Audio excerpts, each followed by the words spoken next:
267장 찬양합니다. 267장.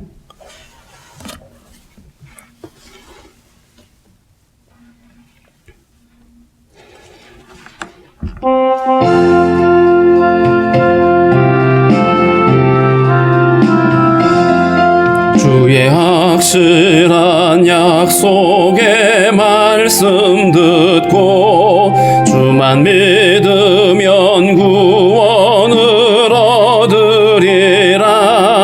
할렐루야 할렐루야. 내가 예수를 믿어 그의 흘리신 피로 내 죄 씻었네.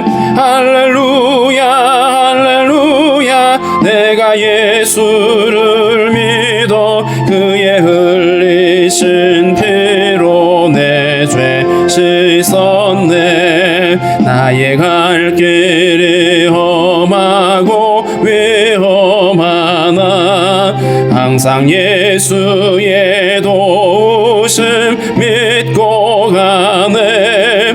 할렐루야 할렐루야. 내가 예수를 믿어 그의 흘리신 피로 내 죄 씻었네. 할렐루야 할렐루야. 내가 예수를 믿어 그의 흘리신 피로 내 죄 씻었네. 주의 보좌에 전사들 둘러서서 우리 구주를 높여 찬양하네.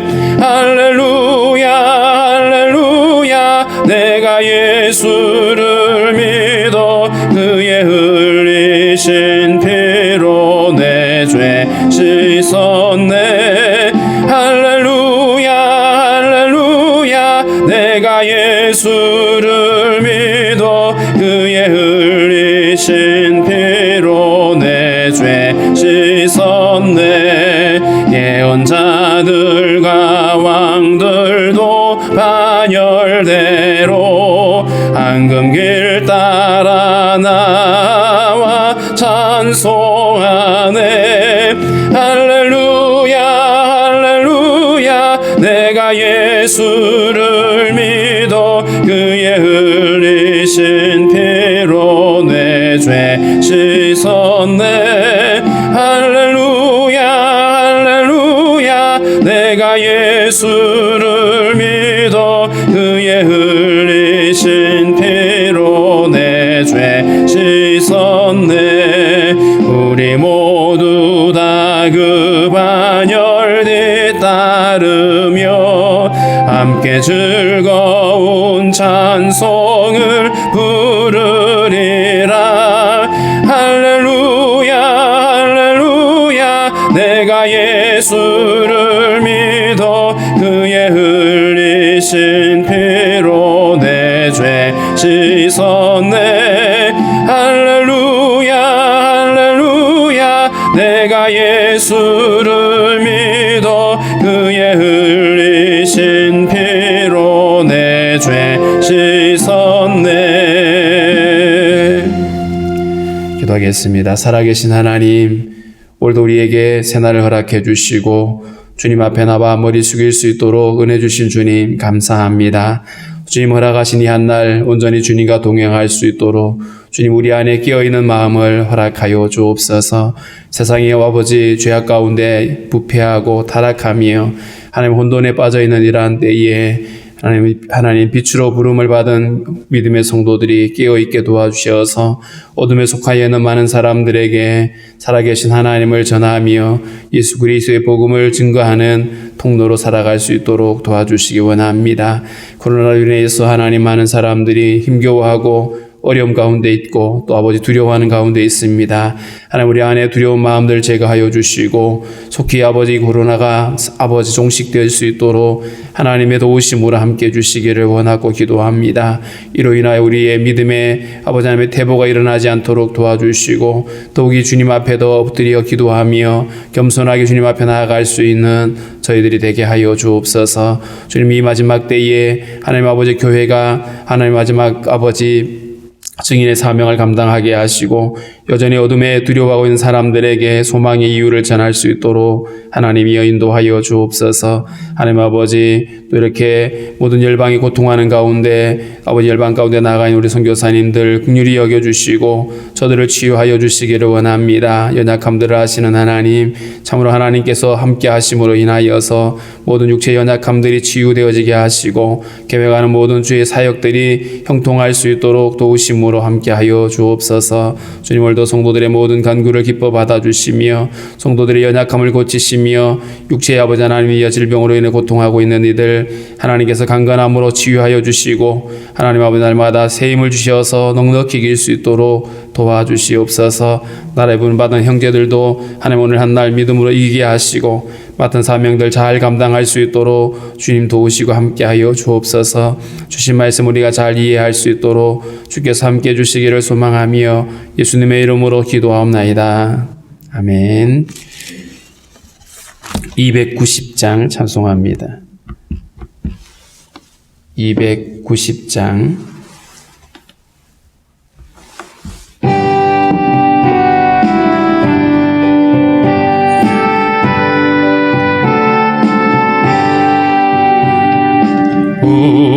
우리는 주님을 늘 배반하나 내 주 예수 여전히 날 부르사 그 참되신 사랑을 베푸시나니 내 형제여 주님을 곧 따르라.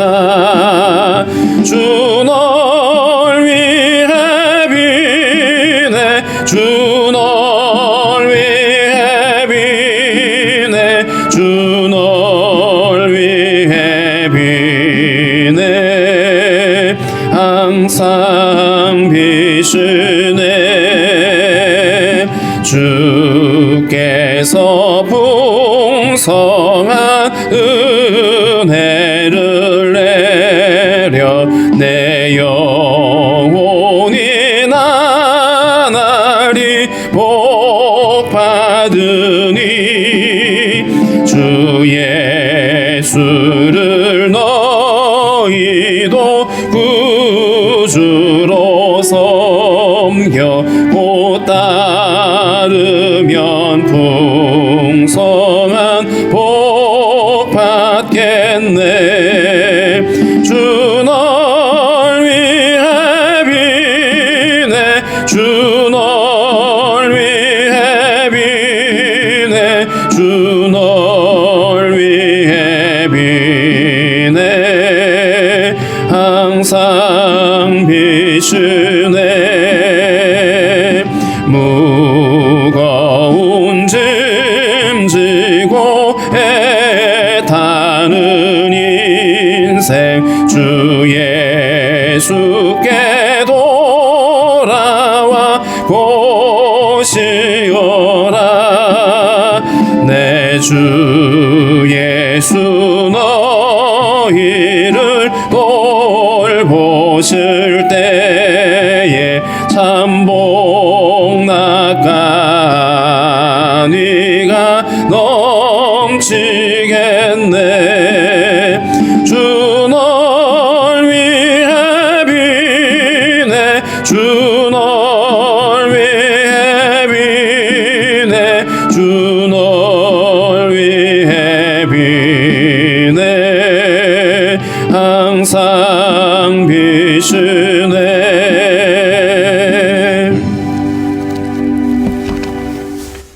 누가복음 21장 34절부터 22장 6절까지 함께 읽겠습니다.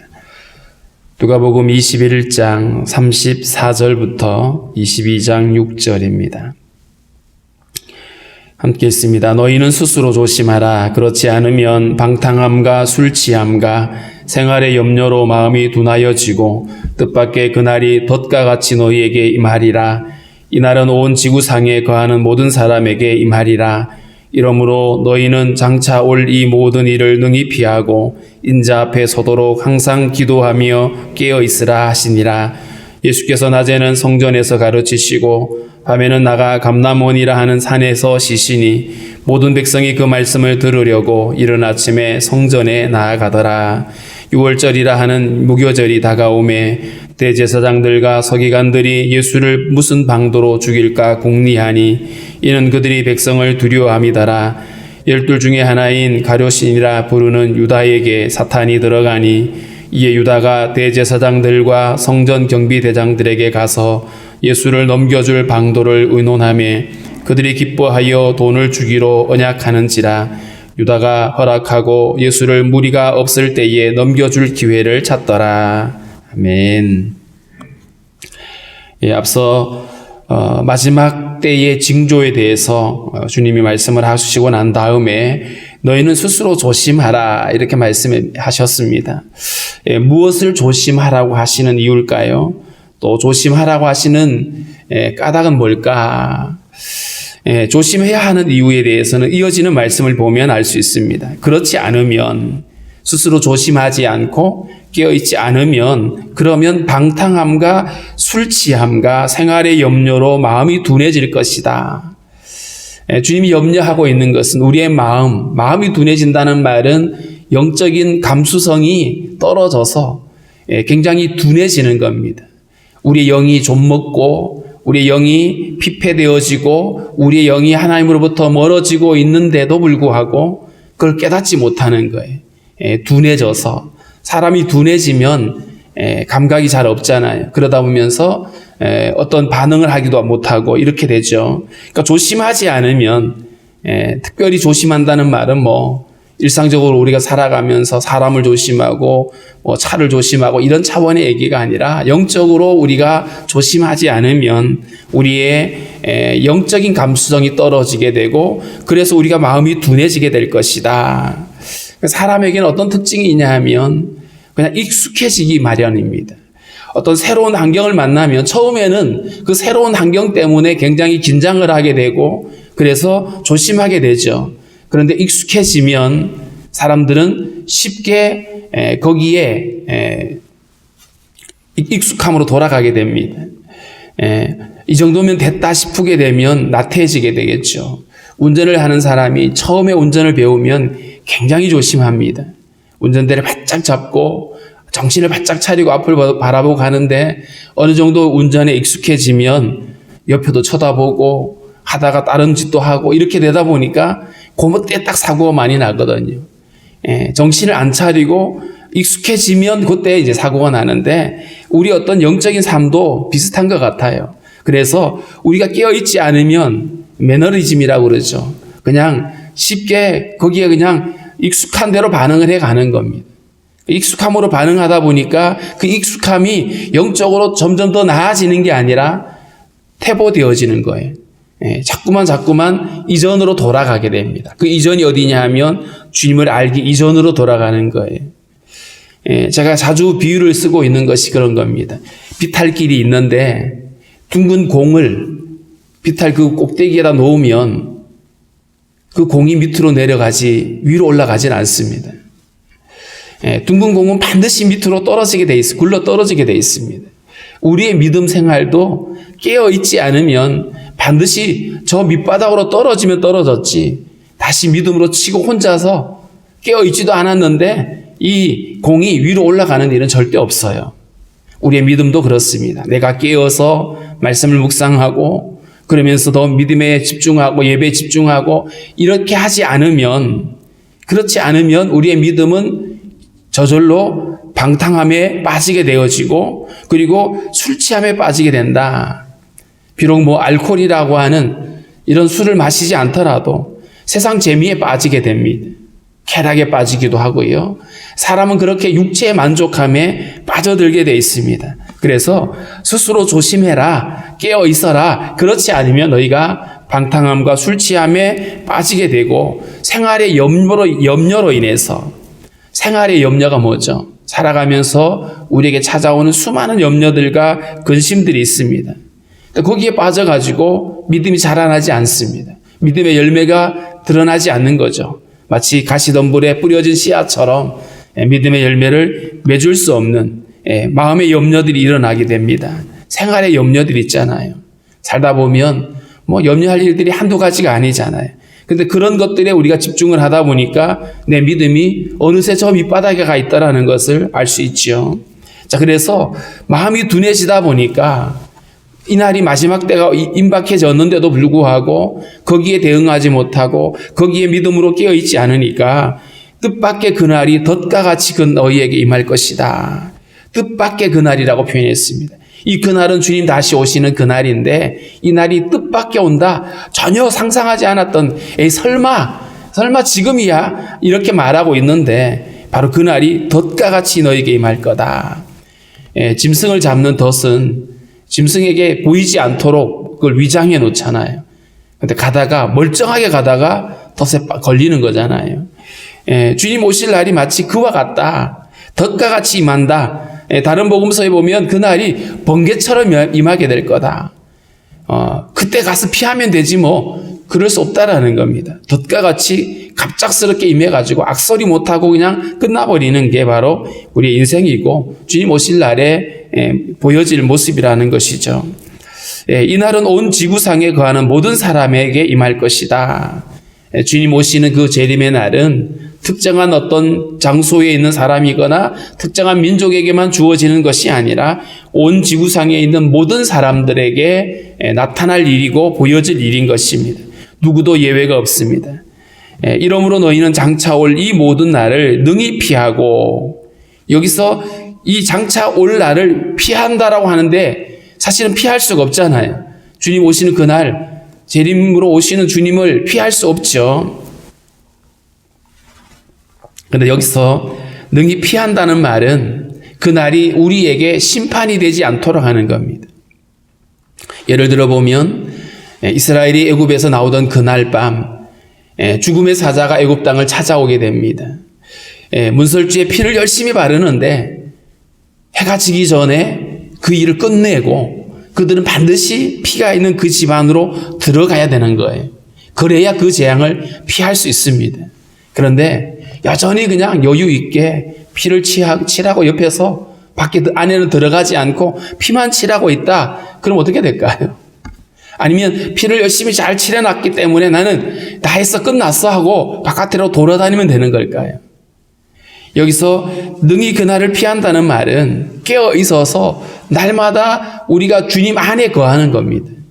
그래서 주님 안에 거하기 때문에 그날이 우리에게 심판으로 임하지 않고 구원으로 임하게 되는 그날을 준비하라는 것이죠. 그래서 너희가 깨어 있을 때에 장차 올 이 모든 날을 능히 피할 수 있다. 재앙의 날이 아니라 구원의 날로 우리가 일어나서 머리를 들고 주님을 맞이할 수 있다라고 말씀을 하고 있습니다. 인자 앞에 서도록 항상 기도하며 깨어 있으라. 인자라고 하는 것은 다시 오실 주님의 주님이잖아요. 그 인자 앞에 선다라고 하는 거 반드시 서게 되는데 그날에 이 선다는 말이 우리가 죄 사함을 받고 의로운 자로 서게 되어지면 이날은 심판이 아닙니다. 그런데 죄가 해결되지 않는 채 주님을 맞이하는 그들은 주님 앞에 설 수가 없습니다. 이들은 저 끝이 보이지 않는 무저경이라고 하는 지옥으로 떨어지게 되는 것이죠. 그래서 인자 앞에 선다라고 하는 말이 은혜의 보좌 앞에 담대히 나갈 수 있는 준비가 되어 있는 겁니다. 이것은 오직 그리스도의 십자가로 우리가 거듭나고 제3을 얻을 때 가능한 얘기입니다. 자, 그래서 항상 기도하며 깨어 있으라. 그러니까 성경에서 일관되게 우리에게 강조하고 있는 말씀이 뭐냐 하면 때가 가까이 왔으니까 마지막 때가 되었으니까 너희는 항상 기도하고 깨어 있어야 된다. 이 기도라고 하는 것은 어떤 특정한 산에 올라가서 기도의 자리에 있다 이런 말의 의미가 아니라 항상 주님과 교제하는 거예요. 기도라고 하는 통로를 통해서 주님과 교제하고 주님의 뜻에 순종하고 하는 이런 것이죠. 그리고 깨어 있어야 된다. 그럴 때에 우리는 기쁨으로 주님을 영접할 수가 있게 되는 것입니다. 인자 앞에, 다시 오시는 재림의 주님 앞에 우리가 기쁨으로 주님을 맞이할 수 있는 바로 그런 준비가 우리 안에 있어야 되겠죠. 37절에는 예수님이 낮에는 성전에서 가르치시고 밤에는 나가 감람원이라 하는 산에서 쉬시니, 성전에 올라가서 열심히 낮에는 가르치시고 저녁이 되면 감람산 기슭에 있는 베다니 마을, 거기 가서 쉬셨다가 다시 아침이 되면 성전에 올라가셔서 또 가르치는 이런 일들. 그러니까 백성들이 말씀을 들으려고 이른 아침부터 성전에 몰려들었습니다. 예수님이 성전에 나와서 가르치신다는 얘기를 사람들이 전해 듣고 수많은 사람들이 그 예수님을 만나기 위해서, 그 말씀을 듣기 위해서 성전에 몰려오고 있는 이 장면. 이러한 장면이 예수님을 죽이기 위해서 마음의 준비를 하고 있는, 이미 결의를 하고 있는 사내들인 공회원들, 대제사장, 서기관, 그리고 장로들, 이들은 더 긴장하게 되는 겁니다. 예수가 저렇게 많은 사람들을 모아놓고 혹시라도 밀란을 일으키면, 혹시라도 로마에 항거하는 말을 하면 자기들은 큰일 나는 거예요. 그래서 이들은 예수님이 사람들로부터 인기가 높아지면 높아질수록, 사람들이 많이 모여들면 모여들수록 불안해지는 겁니다.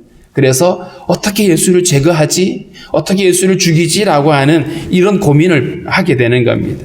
22장에 들어가면 6월절이라 하는 무교절이 다가오매, 6월절은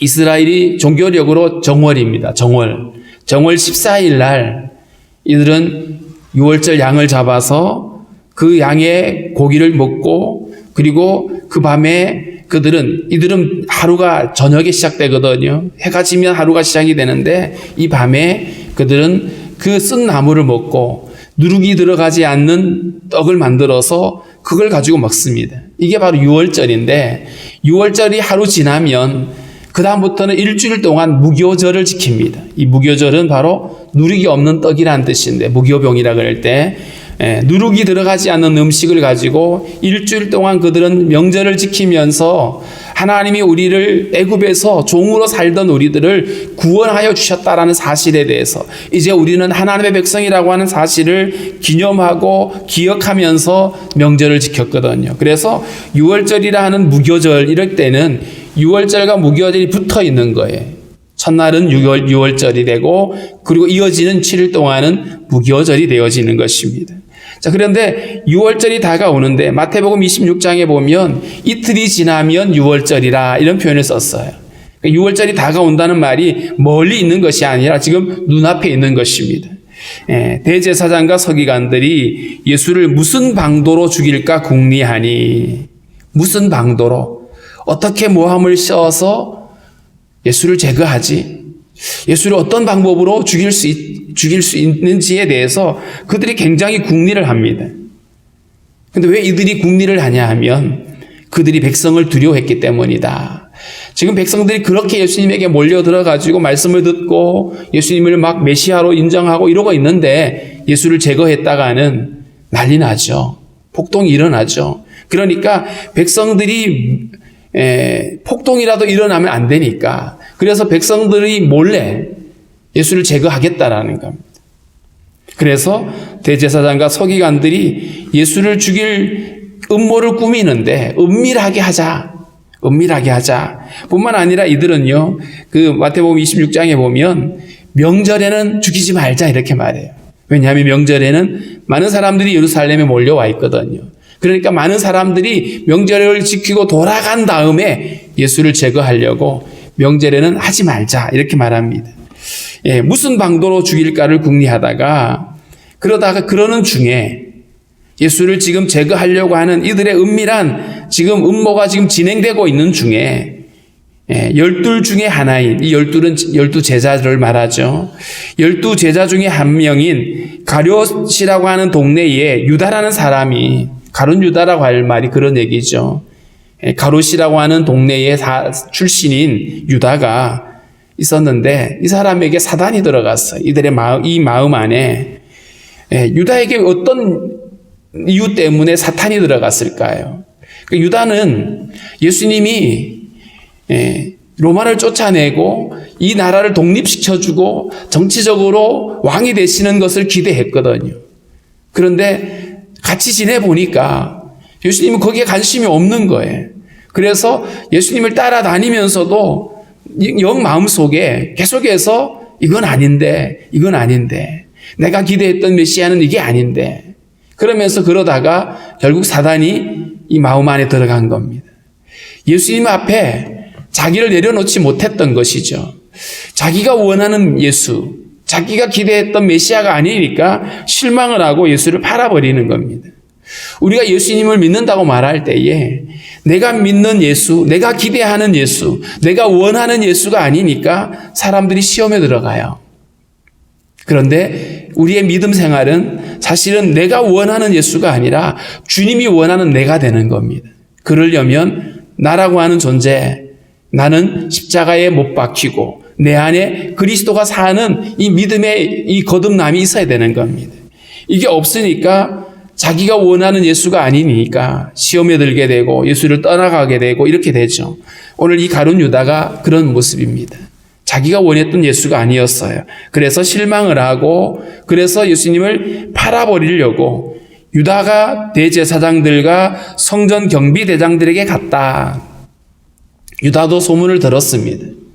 이 대제사장과 서기관과 이 장로들이 예수를 죽이려고 이미 결의한 것을 사실은 그때에 예루살렘에 있는 대부분의 주민들이 알고 있었어요.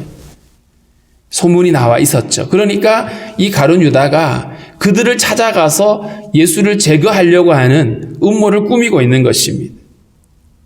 아니면 다른 어떤 기대를 갖고 있었겠죠. 그런데 오늘 이 가룟 유다가 예수를 넘겨줄 방도를 의논했다. 어떻게 하면 예수를 잡을 수 있을지를 고민하고 있는 사람들에게 가룟 유다가 예수님을 은밀하게 체포할 수 있는 방법을 알려주겠다라는 거예요. 그래서 예수를 넘겨줄 방도를 의논했다. 그리고 그들이 기뻐하여 돈을 주기로 언약하는지라.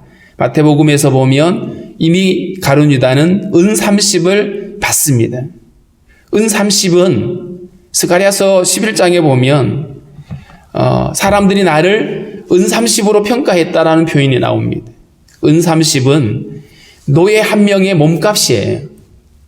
노예 한 명의 몸값이 바로 은 30인데 가룟 유다가 지금 예수님을 팔아넘기는 대가로 은 30을 받는다는 말이에요. 그러면 이 말의 의미는 이 가룟 유다에게 예수는 메시아도 아니고 그냥 한갓 종에 불과한, 그래서 굉장히 평가절하하고 있는 것이죠.